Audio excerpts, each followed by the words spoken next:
En esta siguiente unidad abordaremos temas ahora relacionados con lo que es la electricidad, el concepto, su definición formal, lo que son las cargas y finalmente terminaremos con lo que es la ley de Coulomb. La primera pregunta ahora con la que iniciamos es ¿qué es la electricidad? Como ya habíamos mencionado previamente, también la electricidad se puede clasificar como una forma de energía en la cual ahora simplemente vamos a poder apreciar los efectos que ésta produce. El estudio de esta rama de la física, sobre todo cuando hablamos de electricidad en reposo, recibe su nombre de electrostática y cuando comenzamos a estudiar ahora la electricidad en movimiento, cambia el nombre por electrodinámica. Esta palabra, como podemos ver aquí, deriva de la voz griega de la palabra electrón, que significa ámbar. El ámbar fue uno de los materiales que comenzó a presentar este tipo de efectos y que llamó la atención de algunos científicos y filósofos, y por eso es que es la primera palabra que se asocia ahora a estos conceptos. Y lo que se decía en un inicio, pues es que toda sustancia se compone de partículas que son sumamente pequeñas y que denominamos átomos, y que dentro de las cuales vamos a encontrar esas pequeñas cantidades de carga y que vamos a también poder clasificar. Pues como decíamos, ahora la electricidad es muy difícil visualizarla, entonces lo que vamos a tratar de hacer es valernos o de apoyarnos de algunos dibujos y además de los efectos que estas cargas lleguen a producir en su entorno.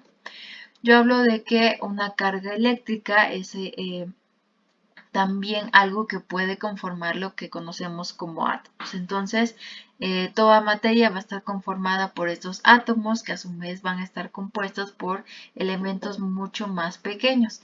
El primero de ellos es el protón, el cual se dice que tiene carga eléctrica positiva y se va a encontrar dentro del núcleo de nuestro átomo.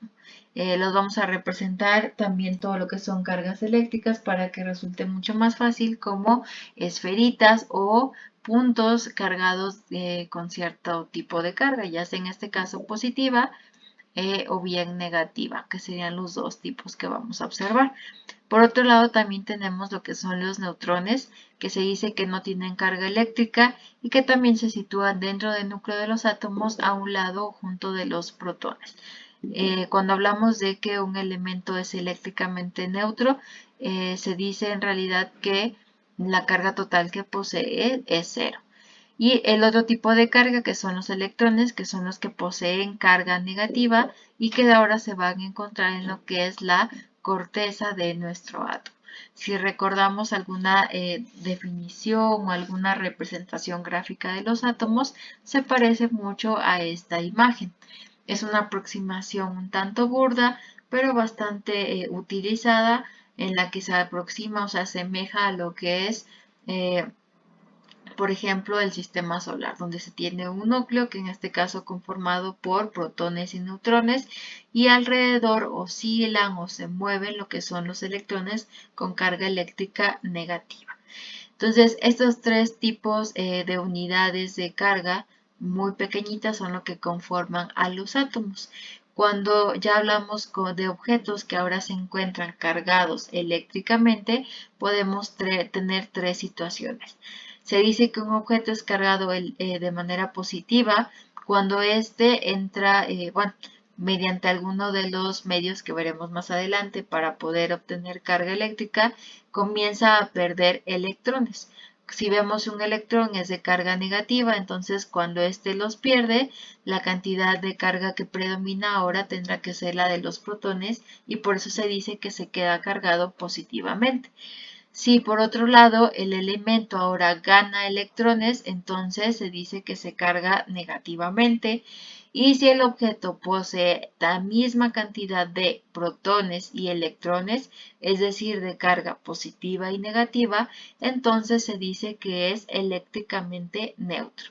En este momento es importante precisar que en algunas ocasiones es común que en el lenguaje cotidiano digamos que algo es neutro porque no tiene carga y esto es un error. En realidad posee la misma cantidad de carga, tanto positiva como negativa, que al ser sumada pues nos da una totalidad de 0 y por eso se dice que es eléctricamente neutro.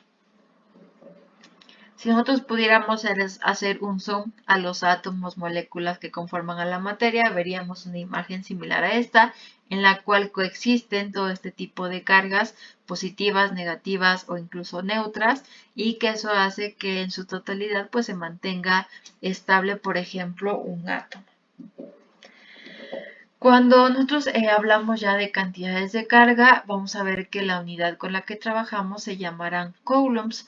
Y entonces lo que mencionábamos previamente sobre objetos cargados eléctricamente de tipo neutro es equivalente a tener, por ejemplo, la misma cantidad de electrones y de protones, que al sumarse pues me den una carga que vamos a representar a partir de ahora con la letra Q igual a 0.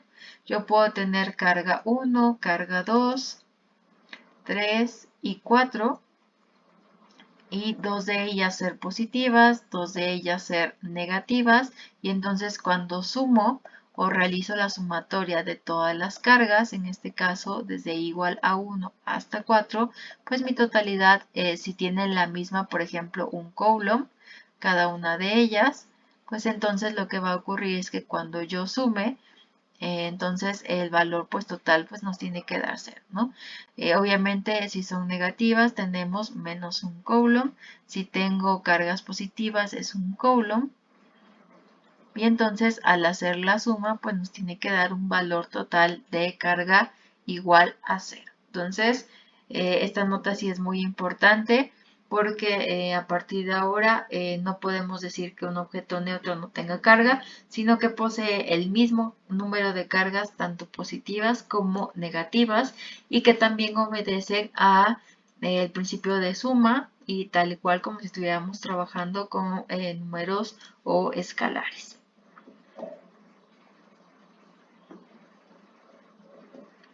Como mencionaba también previamente, este tipo de fenómenos que vamos a estudiar en la mayoría de las ocasiones no vamos a poder identificar tan fácil o visualizar lo que está ocurriendo o cómo se generan los efectos. Entonces, para ello nos vamos a apoyar de alguna representación gráfica que en este caso se denominan como líneas de campo. Según el origen, decíamos también en el video previo que podíamos tener líneas de campo eléctrico o magnético.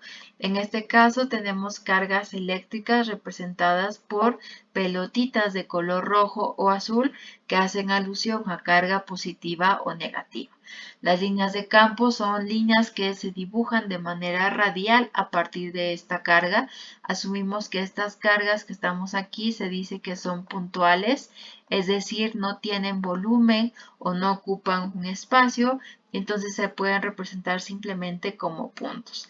Entonces, decíamos también que son líneas que deben de tener un sentido, que son radiales hacia afuera cuando mi origen es una carga positiva y radiales hacia el centro o apuntando hacia la carga cuando este es de origen negativo.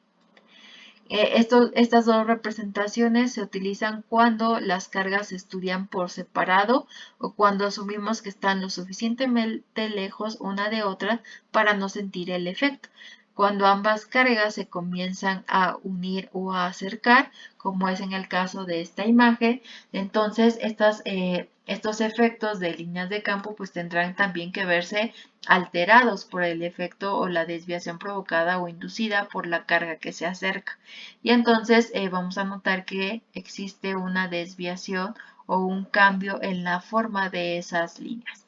Aquellas líneas como por ejemplo estas que no sienten la interacción del siguiente campo prácticamente se mantienen iguales, pero las que se encuentran en medio se alteran completamente y deforman la trayectoria, más no así el sentido. Entonces sigue manteniéndose la convención de que salen de la carga positiva y apuntan hacia el centro de la carga que es de estilo negativo. Cuando tenemos cargas positiva y negativa, entonces también definimos lo que es un dipolo eléctrico. Este tipo de elementos es muy común estudiarlos, sobre todo cuando veamos, por ejemplo, la ley de Coulomb. Serán los primeros que comencemos a trabajar. Y estas líneas de campo tienen su origen, o la primera persona que se reconoce que las propuso fue Michael Faraday. Él fue un físico y químico británico que comenzó a estudiar bastante el área del electromagnetismo, que identificó también que mediante diferentes experimentos que había dos tipos de carga y que también había, pues obviamente, esto provocaba que había dos tipos de efectos, ¿no? Por ejemplo, de atracción o de repulsión. Si son cargas del mismo signo, se van a repeler o se van a tratar de alejarse una de la otra o de ejercer fuerzas para también alejarse cada vez más. Y si son signos de cargas con signos opuestos, entonces por el contrario, sentirán un efecto de atracción e intentarán unirse o acercarse lo más que sea posible. Entonces, estas líneas de campo son bastante similares, por ejemplo, a las líneas de campo que se trabajan desde el punto de vista cuando estudiamos un campo gravitacional. Se dibujan exactamente igual, mantienen prácticamente las mismas reglas, salvo que, bueno, aquí es importante notar quién fue el personaje que las introdujo y a partir del cual pues nos han sido bastante útiles para estudiar el efecto generado por cargas de tipo eléctrico. Y para terminar esta sesión mencionaremos también lo que es un campo eléctrico. Se puede decir que un campo eléctrico es todas esas líneas que acabamos de mencionar. Obviamente las cargas pueden estar distribuidas de diferente manera, como en este caso podemos asumir que, imaginar más bien que tenemos dos placas, por ejemplo una placa positiva, una placa negativa cargada obviamente. Esta está cargada negativamente, esta positivamente. Si las vemos de manera lateral, entonces la representación sería algo como esto. Si yo sigo la convención que veíamos previamente de líneas que salen de manera radial desde las cargas positivas hacia las negativas, y dado que la distancia de separación también puedo asumir que es muy pequeña, pues entonces podemos hacer una aproximación ahora a lo que se conoce como un campo eléctrico uniforme, en el cual se tienen estas características. Las líneas de campo que se obtienen ahora son paralelas entre sí y obviamente esto implica también que estén separadas a la misma distancia. Por otro lado, voy a determinar a la intensidad del campo eléctrico como la relación que existe directamente con la intensidad de cargas que se haya puesto en cada una de las placas. Es decir, a mayor cantidad de cargas, pues también la distribución aumenta y el campo eléctrico que se genera entre ambas placas también puede aumentar. Y finalmente, pues obviamente esto va a estar determinado, o dicha intensidad, por la distancia de separación entre las placas. Como se dice que aquí tenemos una cantidad de cargas positivas y del otro lado cierta cantidad de cargas negativas, también esto es lo que conocemos como una diferencia de potencial. Y entonces lo que vamos a ver más adelante es que esto tiene que ver, por ejemplo, con lo que conocemos como un capacitor. En este caso, el campo eléctrico es uniforme únicamente si cumple estas características, sobre todo la primera y la segunda. Y obviamente, para que la aproximación sea lo suficientemente buena, pues tenemos que hablar de distancias de separación bastante pequeñas. Como mencionaba también al principio de estas sesiones, los efectos ahora es difícil de visualizarlos, por lo cual tendremos que apoyarnos, por ejemplo, de cargas de prueba, como esta carga de color rojo que está dibujada entre el campo eléctrico E. Como pueden notar, si es una carga de tipo negativo, esta carga al introducirse entre estas dos placas, lo que va a ocurrir o lo que vamos a poder observar es el efecto producido por la fuerza electromagnética ahora generada por dicho campo eléctrico. Y como consecuencia esto traerá que entonces esta carga sienta una fuerza, por ejemplo, ahora de atracción hacia la parte superior o hacia las cargas positivas.